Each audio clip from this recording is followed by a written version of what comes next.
Seniors of Reddit, what's the best life advice for young people? It's easier to lose weight, get in shape when you start early. The longer you wait, the harder it gets. Also, if you struggle making huge lifestyle changes, take baby steps. Wait 15 minutes before grabbing more food. Go for a 10-minute walk after eating.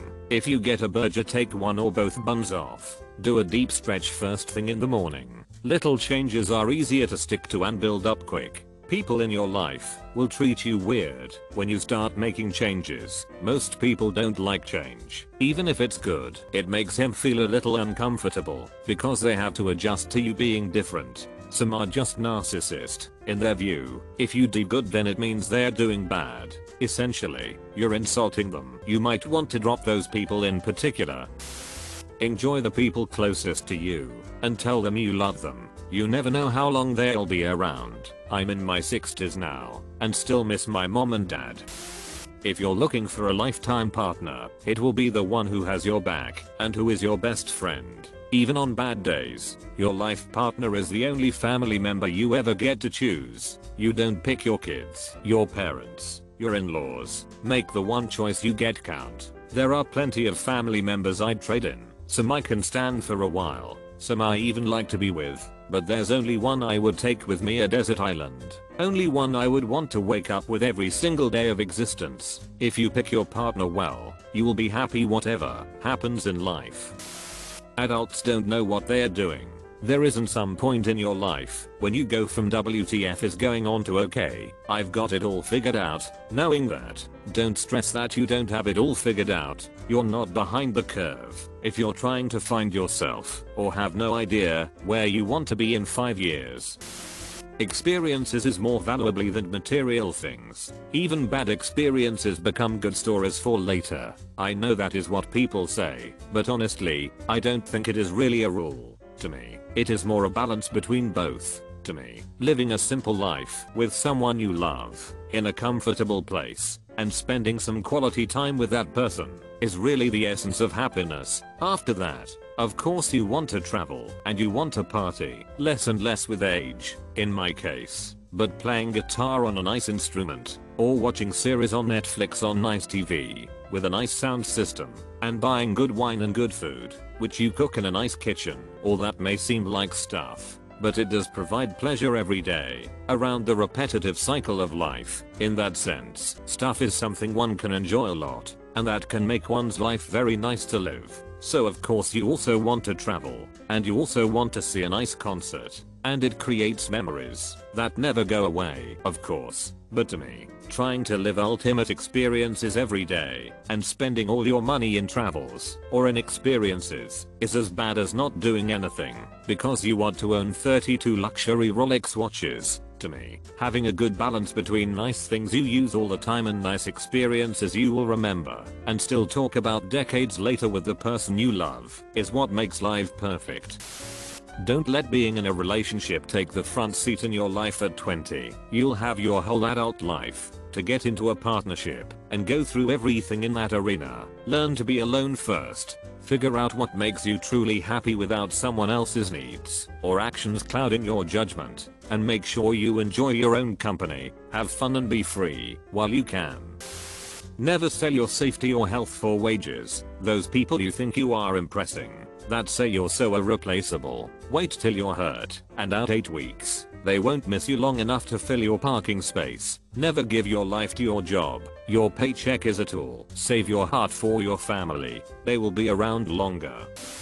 Compound interest is your best friend. The trick to life is making use of it while it can do you real good. 20 years from now nobody will care what clubs you went to in your 20s, or what restaurants you ate at, or what your fashion sense was. Work-related expenditures matter. Networking expenditures matter. Learn about dual method contraception and practice it. If you're straight, contingency planning is simpler than parenting.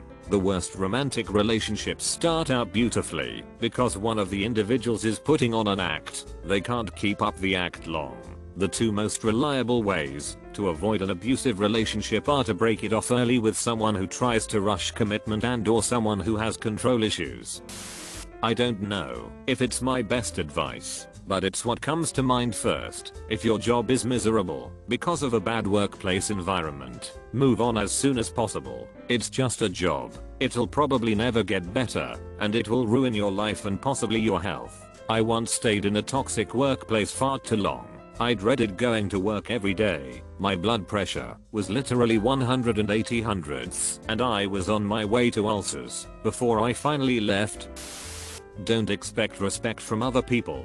Be pleasantly surprised by it, but don't expect it. Some people need to make other people unhappy to make themselves happy. Learn to identify these people. Avoid them. Eject them from your life. Focus on the things that make you happy. Wear what you want. Read what you want. Live your life now, not later on. Do whatever makes you happy between now and your inevitable death. Each breath you take propels you ever closer to that death. Make each moment between then and now as meaningful to you as you want. If that means climbing mountains, then climb. If that means reading your favorite novel in your pajamas, then read. Don't base your life on other people's accomplishments and goals. Screw the Genesis and keeping up with them. Don't make one thing your whole identity. It sells yourself short. Don't worry what others think. You'll all be dead in a few decades anyway. Sounds very cliche and young people hear it all the time, and trust me, I heard it too, but really enjoy the little moments and cherish every moment spent with a loved one. I'm 71 now, and my wife of 46 years recently passed a year ago due to stage 3 pancreatic cancer. She was the love of my life, had our ups and downs, but stay true and solid forever. Our son committed suicide at 23. I would do anything to bring my boy back, truly the light of my world, and I won't forget all the father-son moments we had. Cherish those little moments. You never know when it will be taken away like that. I lost my father 2 years ago. What helped me cope with the losses? That we had a really healthy relationship. From the moment he retired, my goal was to spend more and more time with him. And of course, my mom.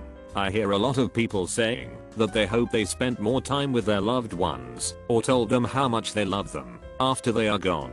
I made sure that I don't feel that way when they pass away. Of course, you get sad when they die, but then you can't bring them back, even if you give your own life. So I accepted the fact that he is gone.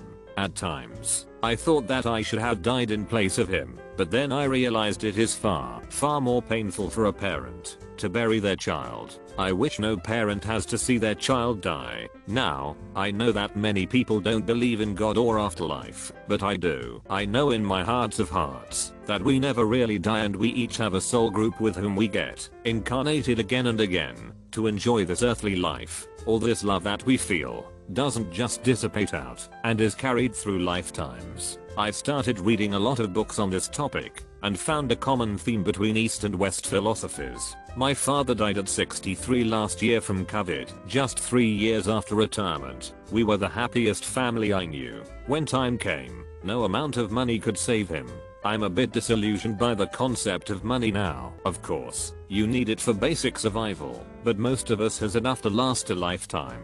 Whenever I look at the inheritance my father left me, I can't bring myself to spend even a penny of it. That is his whole life's labor. We might be sitting on the opposite ends of the globe, but what makes us human is that we all feel the same way: pain, loss, suffering, joy, happiness, peace. We cry and laugh at the movies because we can empathize with the characters. I don't know why I replied to this particular comment out of so many. Maybe because you lost your son and I lost my father. But whatever it is, I genuinely want you happy, like I would like my father to be if I was gone.